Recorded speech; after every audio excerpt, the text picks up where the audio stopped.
আরে নাম কি তোমার? আমার নাম ঈশা জাহান সূচনা, বাবার নাম জামশেদ মজুমদার, মায়ের নাম শাহনাজ পারভিন, জেলা সিরাজগঞ্জ, উপজেলা কাজীপুর, গ্রাম মাইসবাড়ি, দাদার নাম রতন মজুমদার, এনআইডি নাম্বার।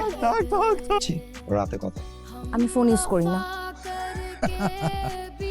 এই যুগের মেয়ে নাকি ফোন ইউজ করে? তুমি দেখতে ততটা আগুন, তোমার কথাবার্তা ততটাই আগুন। তোমাকে ভালো লাগছে?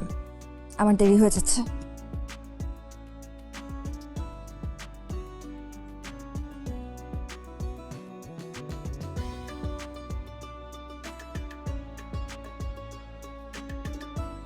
ভাই ভাই পারতেছেন কেন ভাই?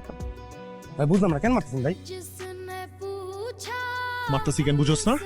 হ্যাঁ, তোরা দুইজন যে অপরাধ করছস তাতে আমার আদালতে তোদের ফাঁসির রায় 7 বার হয়ে গেছে।